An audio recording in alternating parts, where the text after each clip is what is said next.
Salut Stéphane.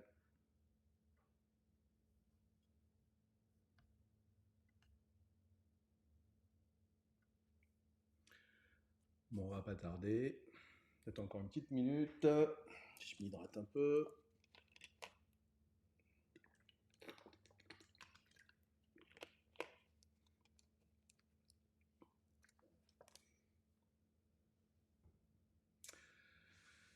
Allez, 13 heures, on va commencer. Ben écoutez, déjà merci à ceux qui sont arrivés. J'espère que vous avez, alors, je vais dire, vous avez passé une bonne semaine. Euh, ah oui, c'est vrai que je peux afficher les messages normalement sur mon écran. Voilà. Donc Stéphane, si tu viens prendre des spoilers, ça va être en lien avec des choses dont on doit parler le mois prochain, effectivement. Euh, mais je dévoile pas grand-chose en fait. Qu'est-ce que je veux dire? Oui, j'espère que vous passez une bonne semaine. Elle est bientôt terminée. Alors moi demain, je travaille pas, donc ma semaine est presque terminée. Aujourd'hui, alors est-ce que ça va tenir dans le Bonjour TUS 31? Est-ce que ça va tenir dans le temps imparti? On verra. Je voulais parler de différentes choses que j'avais faites en rapport avec un side project et en rapport aussi avec mon boulot.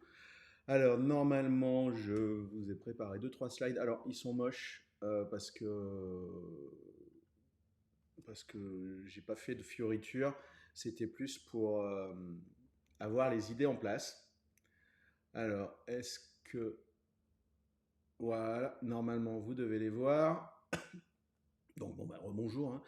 Euh, je vais vous parler de mon side project qui s'appelle Galago. Galago, je crois que c'est un petit marsupial avec des gros yeux et des oreilles pointues, tout mignon, qui est un mini face. Je vais revenir sur ce que c'est qu'un face pour ceux qui connaissent pas forcément. Euh, je vous ai déjà parlé de Gitpod, mais je m'en sers aussi pour des démos, comme si c'était une plateforme d'hébergement. Alors, j'ai un timeout de 30 minutes, donc ça peut être un peu limité, mais pour des rapides démos ou même pour des tests, c'est super sympa. Parce que je peux tester dans mon environnement de dev, mais à la limite, je peux me créer des environnements à part qui vont cloner le projet automatiquement, le lancer. Donc, je peux faire plein d'essais sans péter en fait mon projet. Parce que je peux arriver à péter mon projet même si tout est en conf. Du coup, si j'arrive à avancer et que tout marche, parce que j'ai fait des modifs cette nuit et j'aurais pas dû, c'était 1h du matin, j'aurai une petite démo sur les review apps. C'est quelque chose que je vous ai déjà montré, mais en fait, je me sers du coup de ma plateforme pour déployer des choses dessus et je fais ça aussi avec du Gitpod. Ça sera l'occasion de vous parler très rapidement des jobs stateless. C'est quelque chose qui est sorti il n'y a pas longtemps, mais vous pouvez imaginer faire un pipeline qui n'a pas de stage, en fait, qui a qu'un job. Alors moi, c'est pas ce que je vais faire, mais je vous montrerai à partir de quoi on peut le faire. Du coup, vous verrez rapidement une petite différence dans mon workflow de développement qui est due à Gitpod. Enfin, et on va dire, je pense que c'est une amélioration, donc c'est grâce à Gitpod. Et si on est encore dans les temps, je vous parlerai des Visual Review. Alors normalement, c'est une feature GitLab Enterprise Premium, si je dis pas de bêtises. Mais sur .com, on les a en mode free dès la version gratuite de GitLab sur gitlab.com. Donc je pense que ça peut intéresser certains d'entre vous.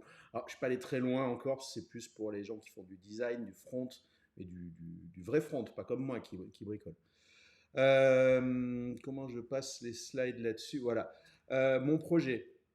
Donc en fait, c'était mon projet d'été. Je suis parti avec mon iPad en vacances en Espagne. Et puis, comme le matin, je dors pas, je me lève tôt, j'ai codé grâce à Gitpod sur un iPad. Et j'ai commencé un FAS, donc c'est Function as a Service, je vous en parle après, qui tourne presque n'importe où. Alors, attendez, il faut que je remette ma bouille un instant. Ça, c'est un Pi 3. Alors, il est dans sa boîte, enfin ouais, dans sa box. C'est un Pi 3A+.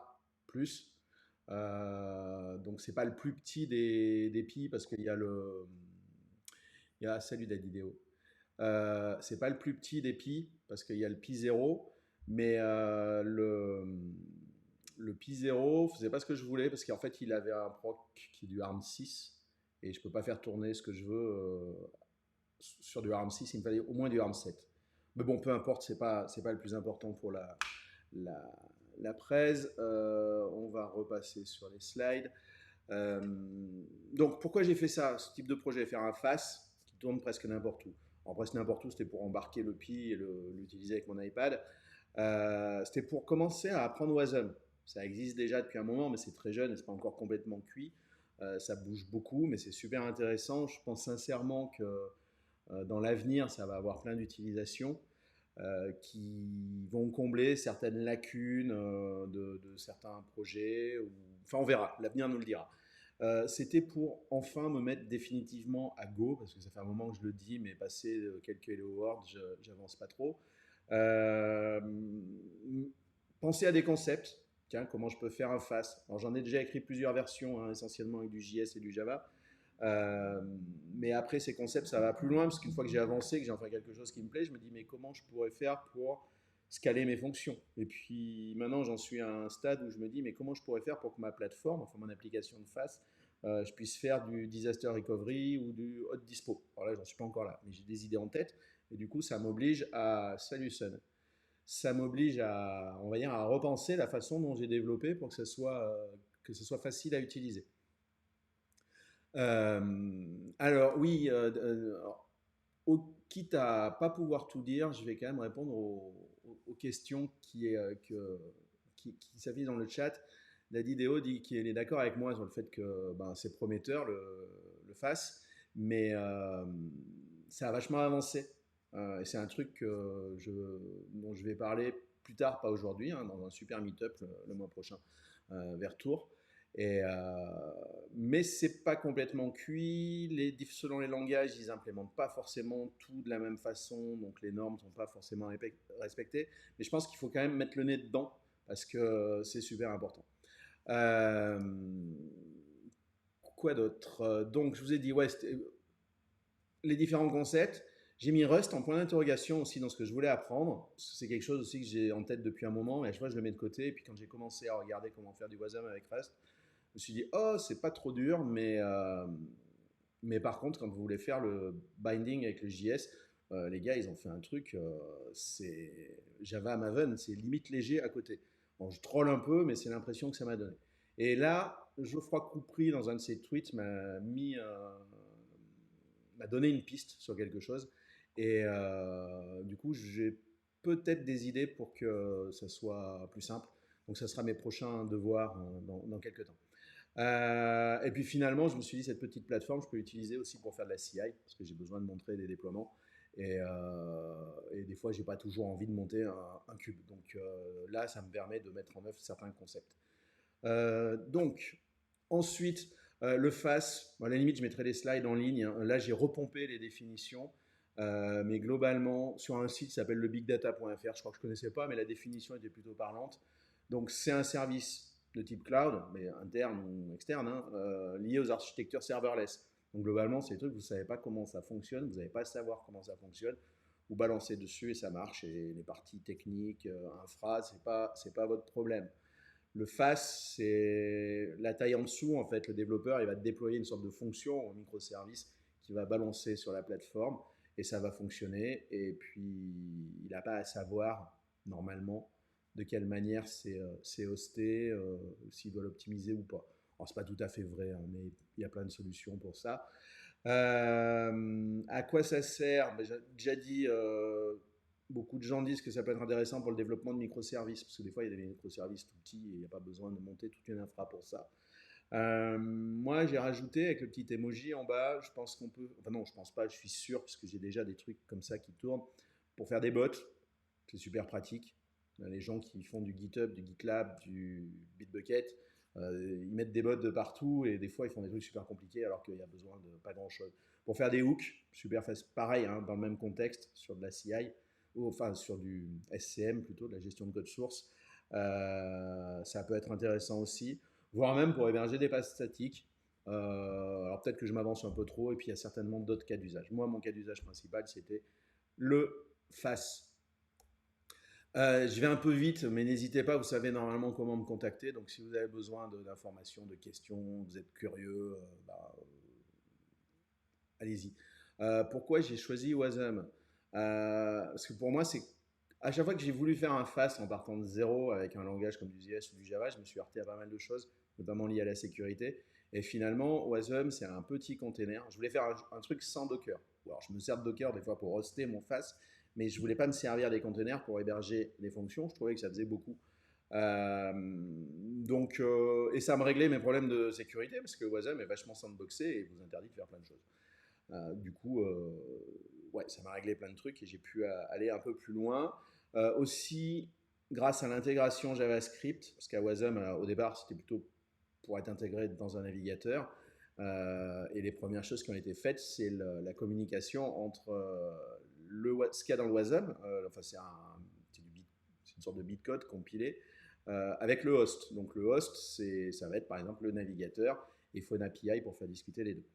Alors j'ai pas révisé complètement, donc si je dis des bêtises, n'hésitez pas à m'en parler.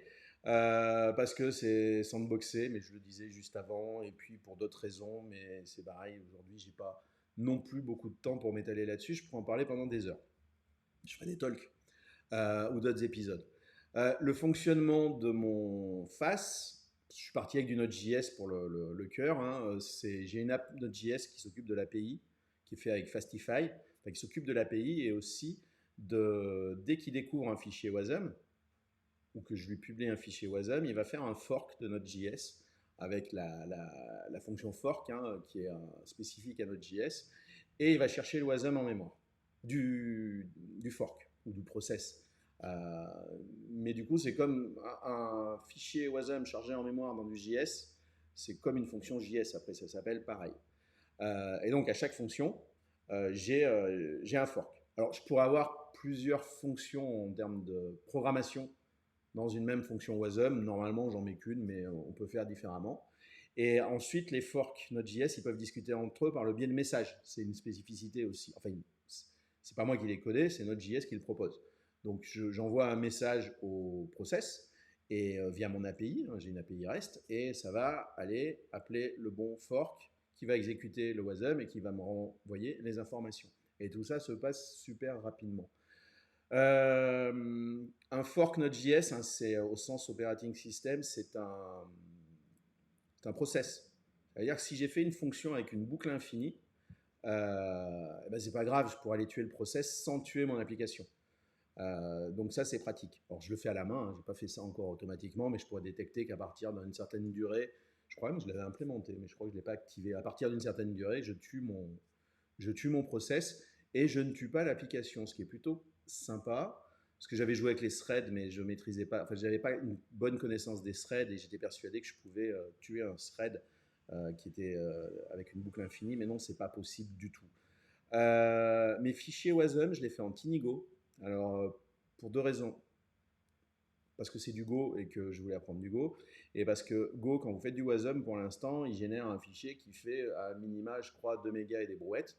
Alors dans du Node, c'est pas très grave, dans un navigateur, c'est un peu chiant, c'est un peu lourd. Alors Tinigo, qui est fait pour du microcontrôleur, génère des fichiers Wasm de quelques K, quoi. Moi j'ai des fichiers qui vont, je sais plus, de 20 à 100K, des fois un peu plus, tout dépend de ce qu'on met dedans.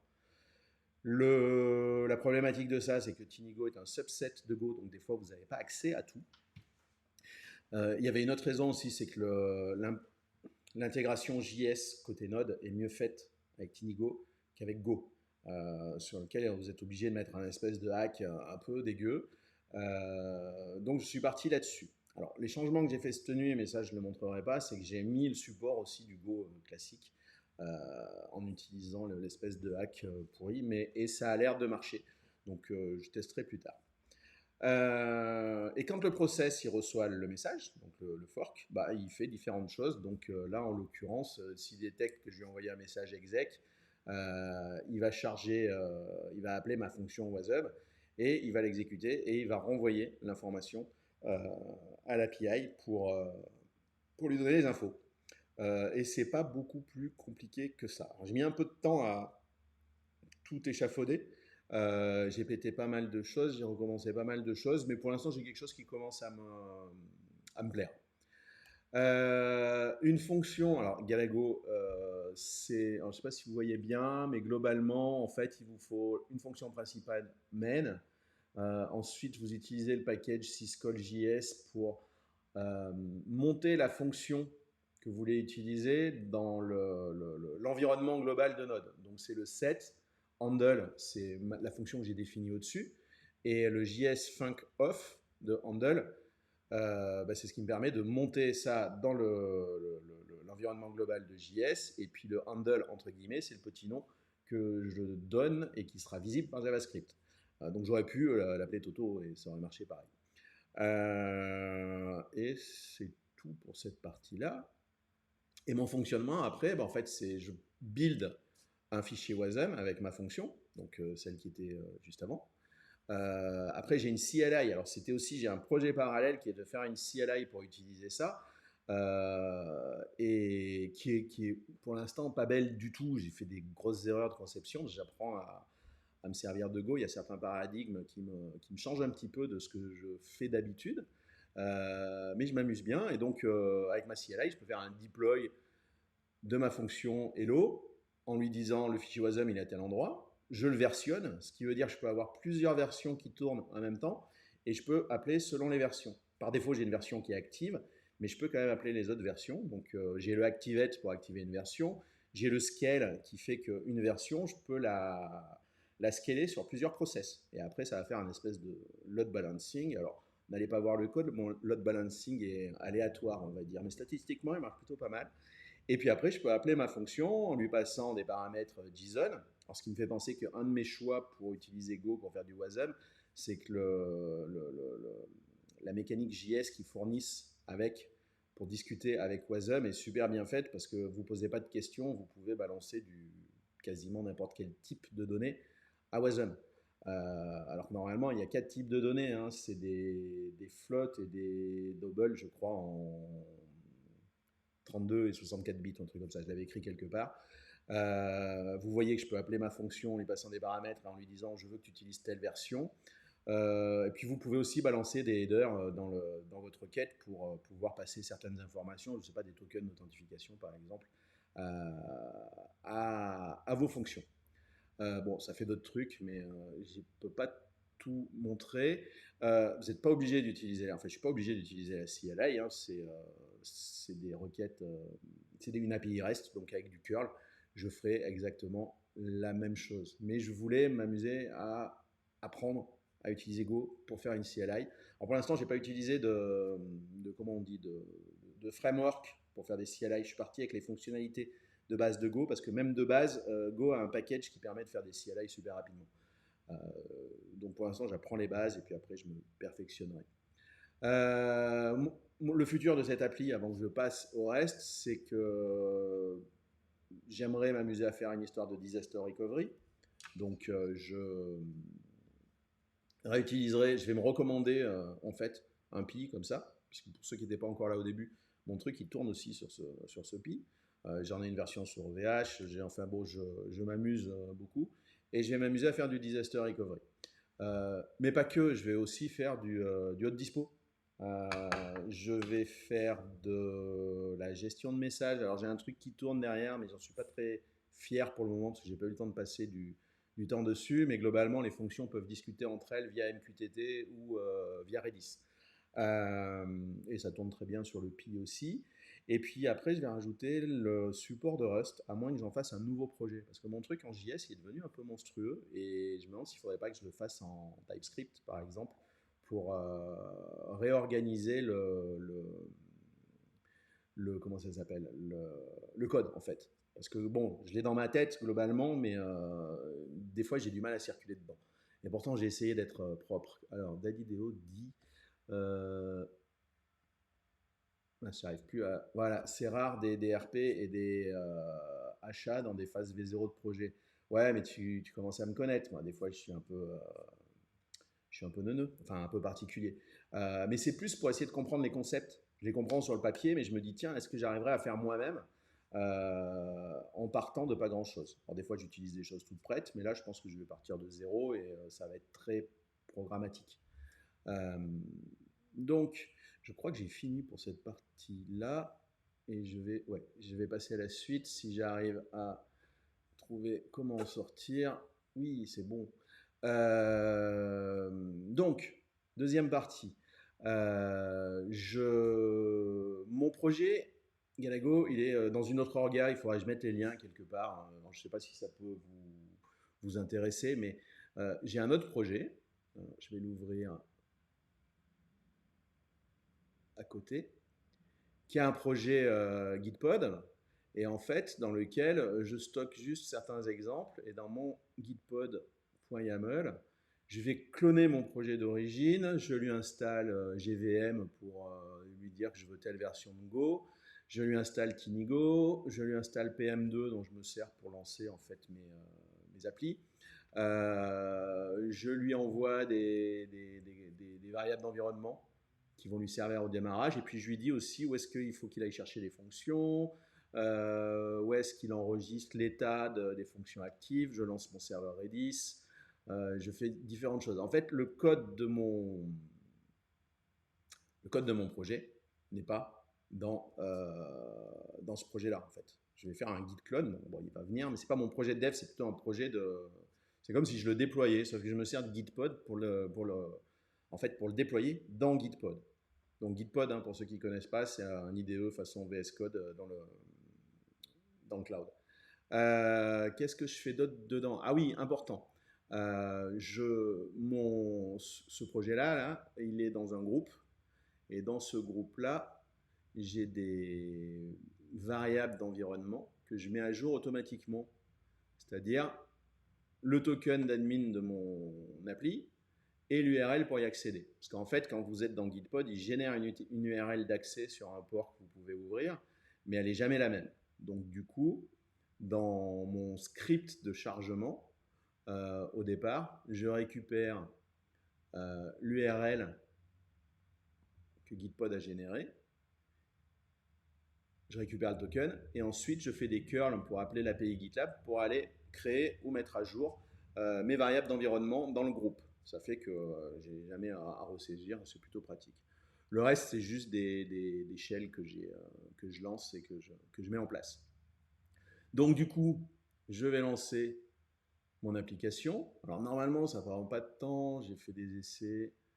Hop.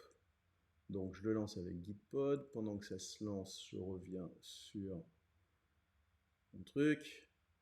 Bon, c'est en train de se lancer. Je vais ouvrir mon application d'exemple. C'est une démo que je suis en train de créer. Alors, elle ressemble beaucoup à ce que vous avez pu voir quand vous venez sur mon Twitch.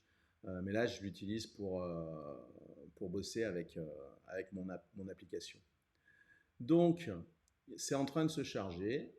Je pense que si je vais là, ouais, il est en train de tout récupérer. Ça se charge automatiquement. Donc, grâce à tout ce qui est marqué dans ce fichier .gitpod.yaml, mon application, en fait, elle consiste en 3 fonctions WASM. La index, c'est pas vraiment une fonction. Je me sers de Galago, mais en fait, j'ai une fonction qui a des strings avec du HTML. Donc, je simule une page web. Et cette page web, je vous montrerai le code source, appelle la fonction hello et la fonction Morgan. Et mon fichier .gitlab-ci.yaml me sert à, comment on dit, à faire la CI et à déployer sur ma plateforme, donc qui est hébergée sur Gitpod. Donc normalement, les services sont disponibles. Il n'a pas tout chargé, ça ne devrait pas tarder. Donc quand je vais déployer des fonctions, elles vont arriver dans le répertoire wasm.functions. Et puis ça doit être tout. Alors je peux vous montrer le temps que ça se charge, je pense que j'ai quand même accès. J'ai une fonction, alors je regarde. Salut Akanoa. J'ai une fonction hello qui est toute bête, donc qui va retourner un message salut Toto si je lui ai passé en paramètre Toto. Si je veux la builder, je fais je me suis créé des petits shells. Hop, je fais ça, je la build, j'ai mon fichier wasm qui est ici. Alors c'est bizarre, il ne charge pas les icônes, mais ça devrait pas tarder. Ensuite, je veux la déployer sur ma plateforme. Donc, je fais mon deploy. Je veux Alors, c'est vrai que j'ai pas beaucoup de place sur. Là, après le CMD égale data, ça me donne la liste de ce qui est déployé. Je veux l'activer. Hop, elle est activée. Et si je veux l'interroger, je fais mon curl. Alors, je pourrais le faire avec la CLI, mais c'est juste pour vous montrer que ça fonctionne. Et donc, il me répond bien.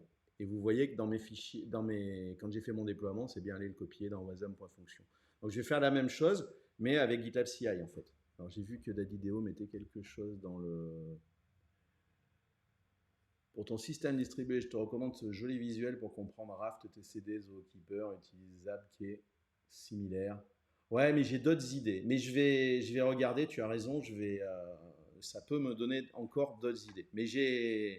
Mais des fois, j'ai des idées un peu idiotes et je pleure au bout d'un moment. Mais on va voir. Mais c'est à suivre. J'en suis pas encore là. J'ai des trucs il faut que je bonifie le truc.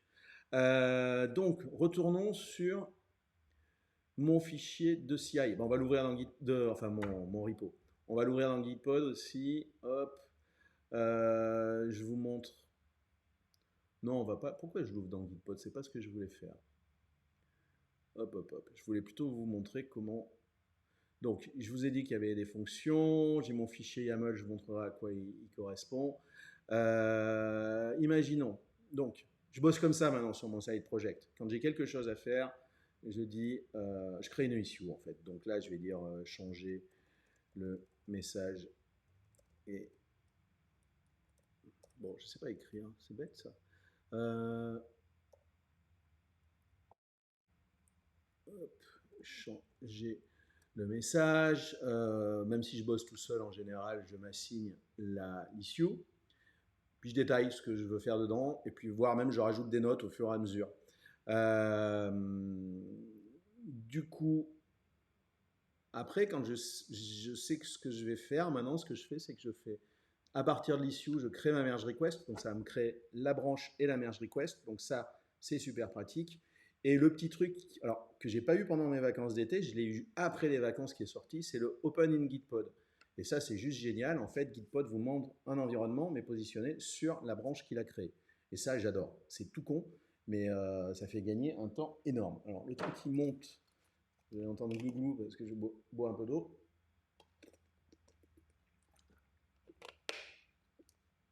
On va y arriver. Voilà, j'ai ma fonction. Hop, hop, hop. C'est marrant, il ne me charge pas les icônes aujourd'hui. Bon, peu importe. Je vais vous parler d'abord de ma fonction. Alors, c'est une autre feature que j'ai mis dans ma plateforme. Normalement, mes fonctions s'appellent handle. Et c'est des fonctions qui ne font pas d'affichage, qui retournent des données. J'ai un petit truc qui me permet de retourner du CSS, du HTML, du texte,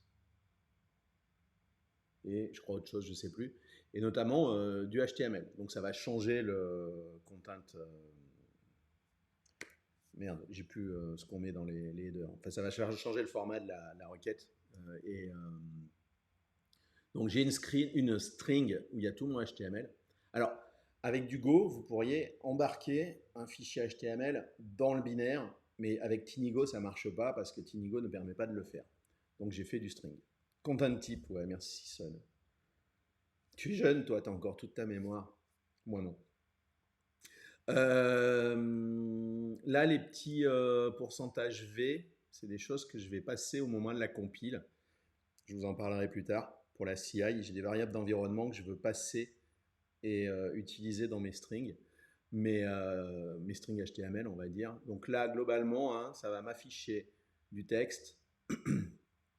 Ensuite, ça va appeler la fonction hello. Ça va appeler la fonction, elle est où l'autre? Morgan, et afficher le résultat, enfin récupérer le résultat et l'afficher à la place des tags H3 et H2 que j'ai dans mon code HTML. Bon, des mots un peu neuneux, mais les fonctions hello sont toutes simples. Alors toutes mes fonctions qui ne sont pas visuelles, on va dire, ou graphiques, s'appellent handle. Et puis voilà. Et donc celle-là, on lui passe un paramètre, je le récupère dans le tableau de paramètres. Donc moi j'attends du JSON avec un champ name.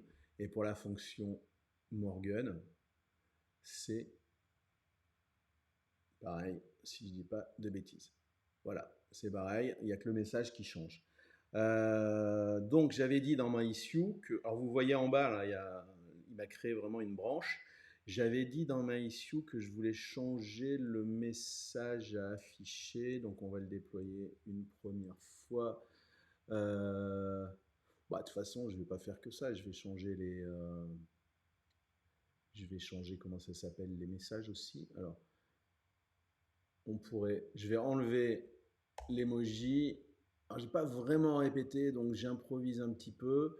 Dans le hello, je vais lui rajouter, si j'arrive à le choper, un flag anglais. Merde, pourquoi j'ai...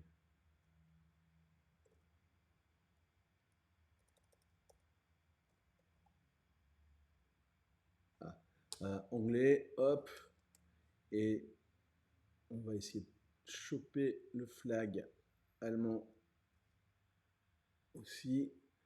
La recherche d'emoji dans l'iPad n'est pas aussi bien que directement sur le Mac. Non, ça c'est belge. Où il est le drapeau allemand, mon chien?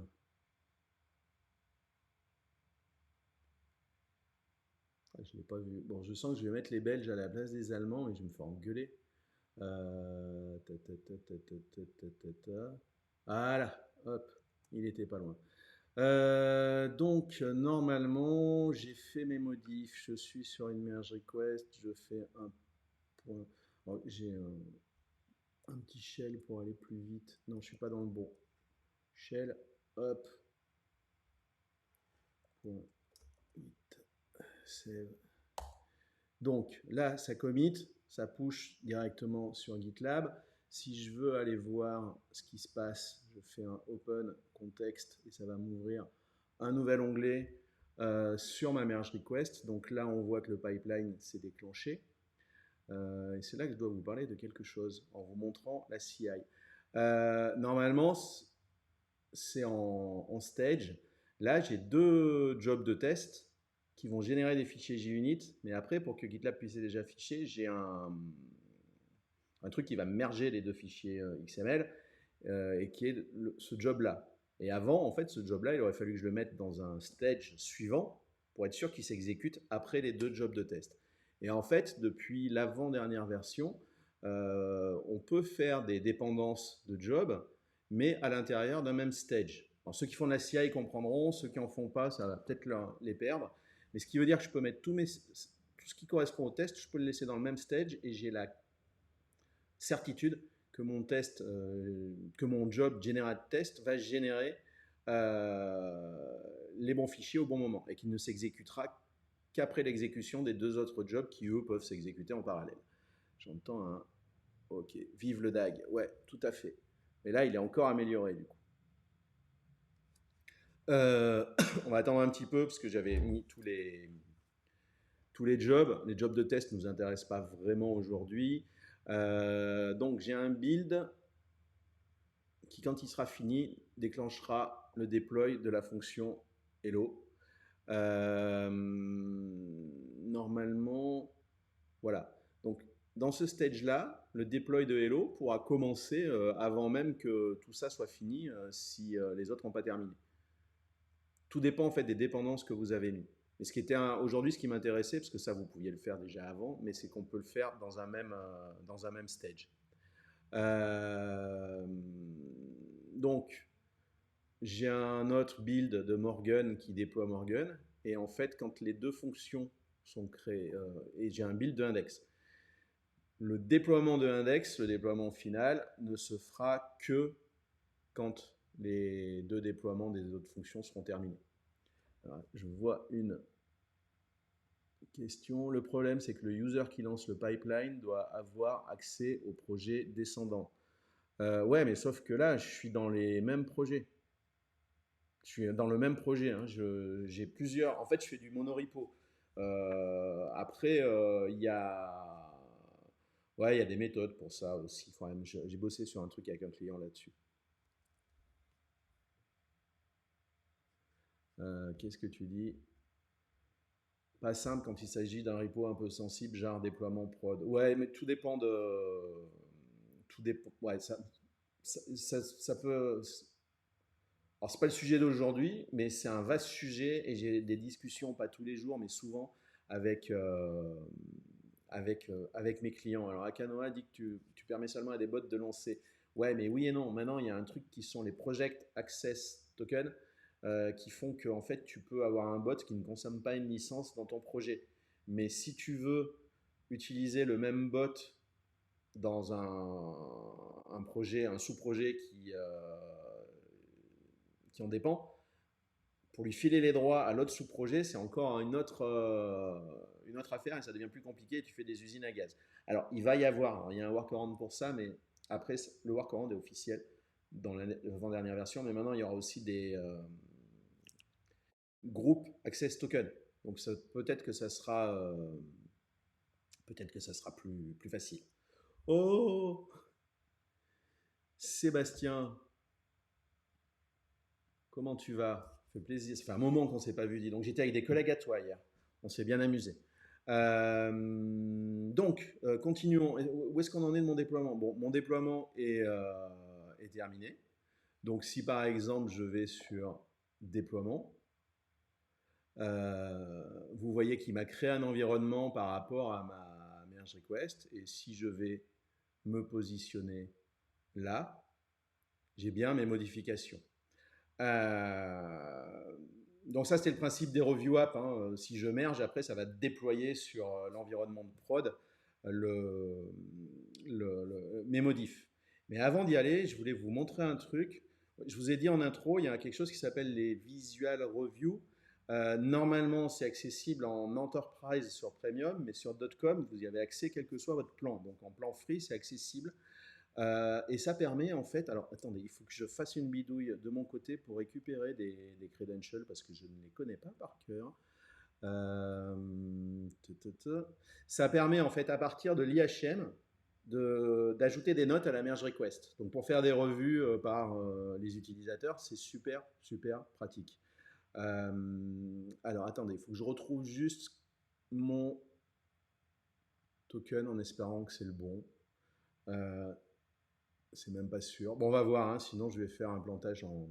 En fait, la visual review, vous voyez le petit truc qui est à droite, c'est ça. Vous l'ouvrez. Et en fait, ça vous permet de faire une revue pour la merge request qui est en cours. Donc, par exemple, je m'autocongratule, hein, donc c'est chouette. Non, ah mais mince, je tape pas sur le bon clavier, quel idiot. C'est c'est chouette. Et du coup, mes credentials, ça va être un peu compliqué de les passer directement. Donc, je fais un next. Il faut que je mette mon personal access token. Alors, je vous demande un instant, je vais switcher sur moi pour pas que vous me voyez faire mon copier-coller. Hop, je reviens. Alors, est-ce que j'ai ce qu'il faut pour. Je suis complètement couillon, j'avais pas pensé à cette partie-là. Ta, ta, ta, ta, ta, ta. J'ai mis ça là-dedans. Hop. Alors, normalement, je dois avoir un token. Où ça? On va essayer. On va essayer celui-là. Non, pardon. Excusez-moi pour le petit contretemps. Il faut que je retrouve mon navigateur. Ça, c'est la musique, ça va pas le faire. Hop. Donc, je reviens sur mon écran. Donc, j'ai mis mon token et je fais submit review. Donc, on va aller voir si ça a réellement marché. Donc, j'étais dans ma merge request. Hop. Et vous voyez qu'en fait, le bot de review a bien mis du feedback avec des métadatas concernant le navigateur utilisé et la personne qui a fait la review. Donc ça, c'est super pratique euh, pour faire des revues graphiques. Alors j'avoue que je l'utilise pas souvent en fait, mais je me suis dit tiens, il faut que je l'inclue dans ma démo. Alors par contre oui, il faut quand même que je vous explique comment comment j'ai activé ça et que je me souvienne où est-ce que je l'ai activé. Donc c'est dans ma fonction index. Hop. En fait, quelle que soit la techno que vous utilisez, si vous voulez mettre ça en place, euh, c'est il faut que vous insériez. Où est-ce que j'ai foutu ça? Ce script-là dans votre page. Alors, vous pouvez le faire à la mano, vous pouvez le faire avec du shell qui va l'intégrer dans votre code HTML, tout dépend de la techno que vous utilisez.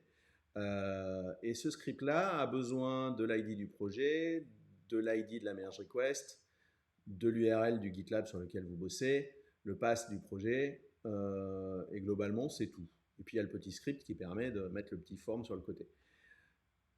Et moi, je les ai envoyés en fait, au moment du build, j'ai envoyé ces informations-là avec les variables qui sont CI Project ID, CI Merge Request ID et CI Project Pass.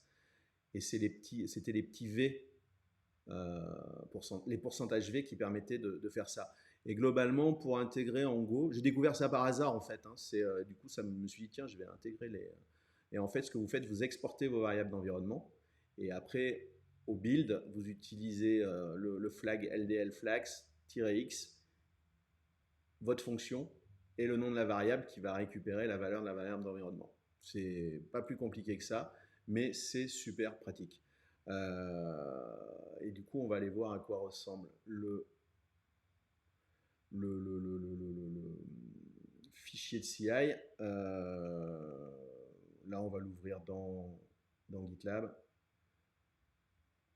pour que je vous réexplique un petit peu ce que j'ai fait. Et puis après, normalement, je pourrais vous laisser tranquille. Alors, j'ai un peu dépassé la demi-heure.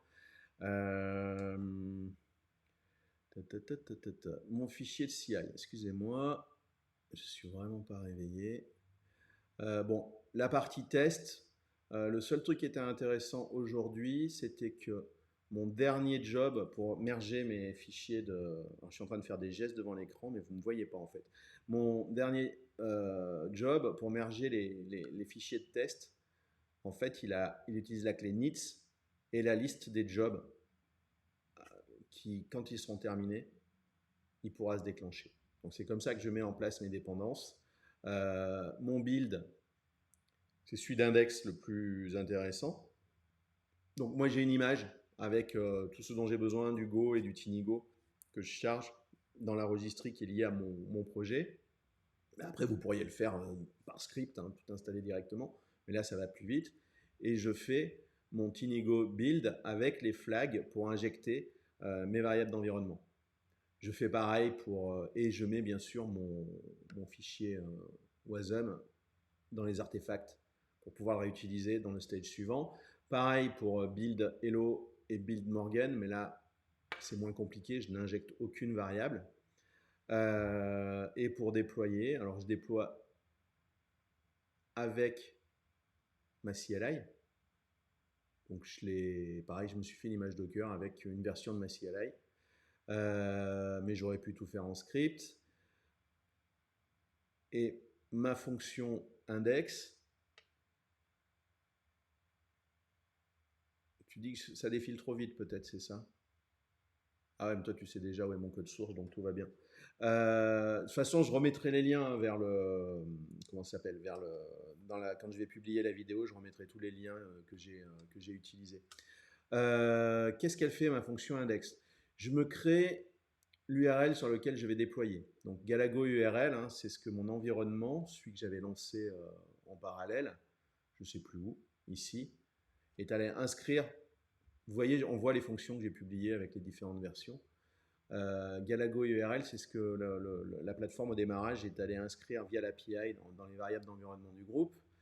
Et pour appeler ma page, c'est function/web/html pour le type, le nom de la fonction et sa version.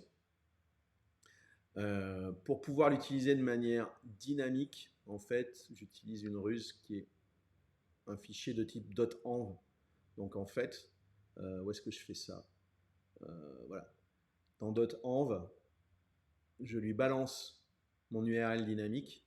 Et en fait, la CI saura réutiliser la variable à partir du .env pour, on va dire, la populer, enfin l'enregistrer dans la liste des environnements. Le onStop, c'est pour appeler le job de suppression de la fonction si j'en ai plus besoin. Et j'ai mon Galago deploy pour déployer ma fonction. Et puis c'est tout. Le Galago-cmd data, c'est juste pour m'afficher la liste de ce qui est en cours. On va aller voir à quoi ça ressemble. Le remove index, c'est pareil, c'est l'utilisation de ma CLI pour supprimer mes fonctions. C'est pas plus compliqué que ça. Et je voulais vous montrer les jobs. Hop, on va y arriver. CI pipeline. Tac.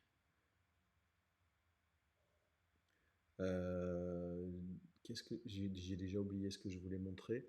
Par exemple, deploy index. Bon, on voit, là mon écran est petit, mais là c'était ici, quand j'appelle Galago-cmd data, on voit la liste des fonctions qui sont chargées sur la plateforme et celles qui sont actives. J'en ai 0 active en fait parce que je les appelle par leur numéro de version. Je ne suis pas obligé de les activer par défaut. Et du coup, je vais aller merger ma merge request, ça sera fait, mais normalement j'ai fini. Alors pour merger la merge request, j'enlève le mode draft, je merge, et ça va me faire un nouveau déploiement, mais cette fois-ci sur la version master. Alors, je n'ai utilisé qu'un seul environnement. Donc en fait, j'ai ma prod et mon dev. On verra les nouvelles fonctions apparaître ici, qui sont au même endroit. Je suis en train de faire une autre démo là pour plus tard, où j'ai hébergé 2 environnements différents sur un VPS OVH. Alors vous voyez que là, les fonctions, elles ont disparu, parce que justement, je demande de les supprimer une fois que je merge la merge request.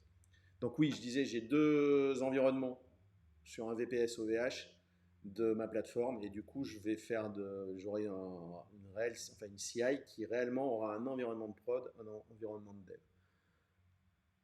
Mais là pour la démo ça suffit largement. On va juste attendre que le pipeline se termine. Alors, je pense que j'ai fait la bêtise de lancer les tests même quand je redéploie sur master. Ouais, bon, ok. Là aussi on voit les dépendances d'une autre manière sur entre les jobs. Alors moi, je préfère cette vue-là, honnêtement. Mais après, c'est une question de goût. Euh, du coup, pendant que ça redéploie, ça va pas changer grand-chose, hein, parce que ça va afficher la même chose, mais on verra que les environnements qui sont ici vont changer. Bah, ils ont déjà changé. Il a supprimé l'environnement. Pourquoi c'est allé aussi vite? Bon, il faudra que je regarde. Il ne l'a pas encore déployé. Du coup, si vous avez des questions pendant ce temps, c'est à la limite, c'est le moment. Alors pareil, hein, vous savez me joindre. Euh, je mettrai la partie, enfin, les repos à dispo. C'est pas forcément la plateforme de déploiement qui est la plus intéressante, mais pour les visual reviews, ça peut être sympa à utiliser. Mon next step, c'est d'arriver à utiliser les feature flags avec ça, mais c'est là où je suis un peu moins sûr de moi. D'où mes modifs cette nuit sur mon truc, mais on verra ça plus tard. Je ne sais pas quand est-ce que je le ferai encore. Bon, pour l'instant, je vais revenir dans ma cave à vin. Du coup, est-ce que vous avez des questions? Puisque vous êtes venu faire un tour. Alors déjà, c'est sympa d'être venu.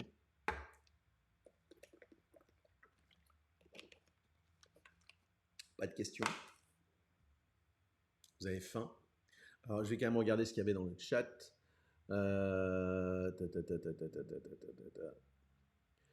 Seb, est-ce que tu as pensé à changer ton mot de passe? Ouais, dans CI/CD, settings CI/CD.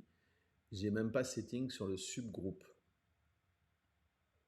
Ah, alors tu dois avoir juste un truc rôle développeur et d'où tu n'y as pas accès. Euh, j'ai quoi comme limitation? Alors, hop, on redescend. J'ai quoi comme limitation sur les fonctions de mon FAS? Pour le moment, par exemple, on ne pourrait pas accéder, on ne pourrait pas faire du file system. Ah, ouais, voilà, ouais, en matière d'entrée-sortie.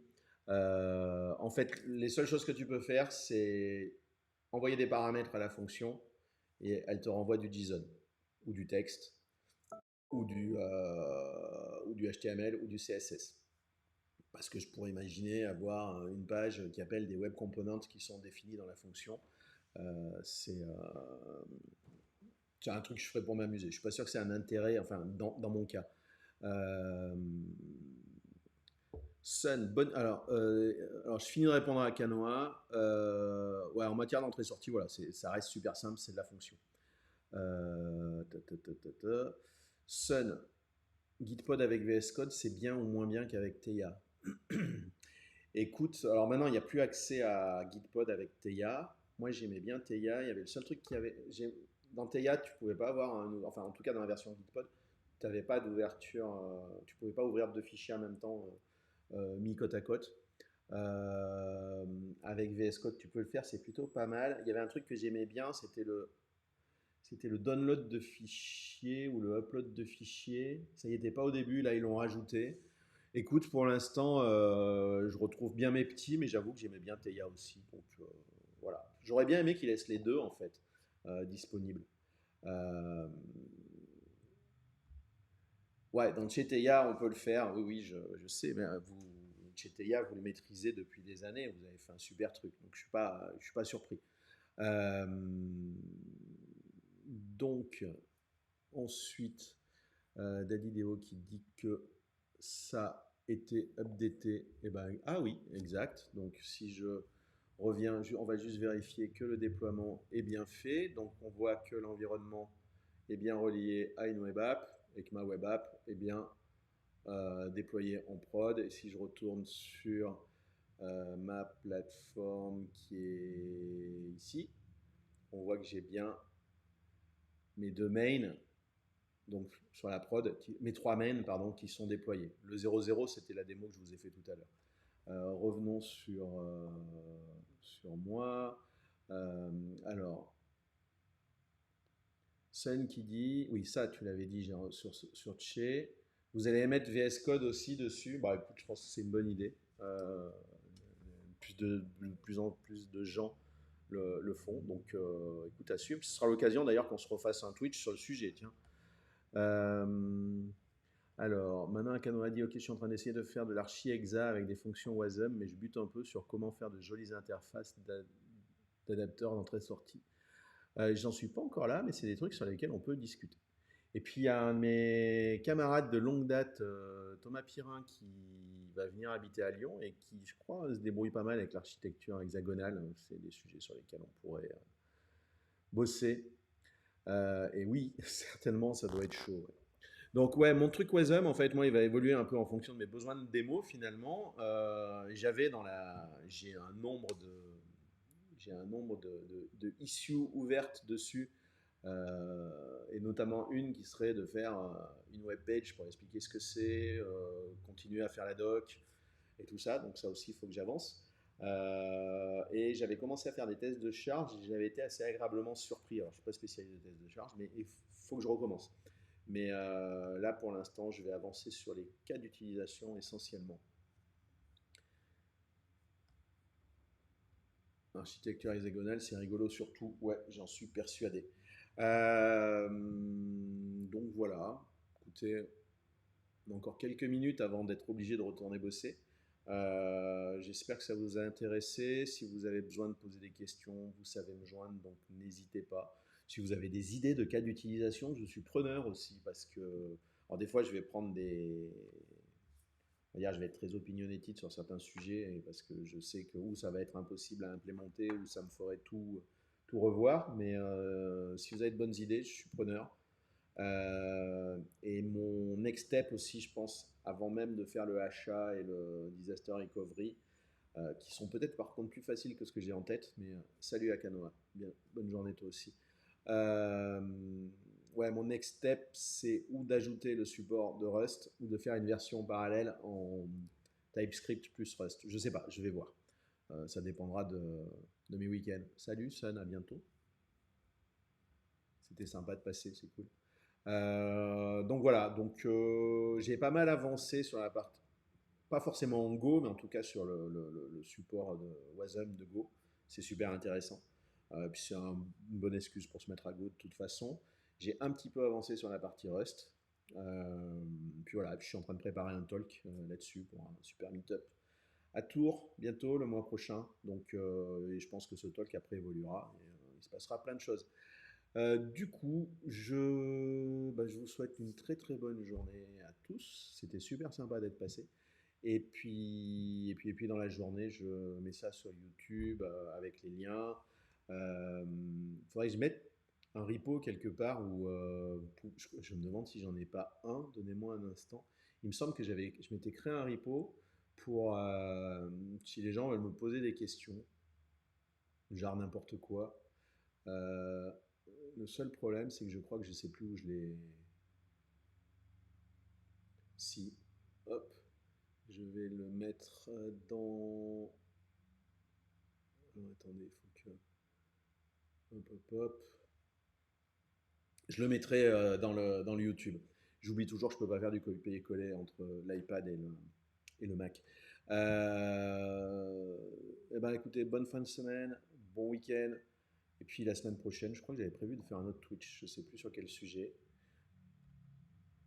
Salut Stéphane.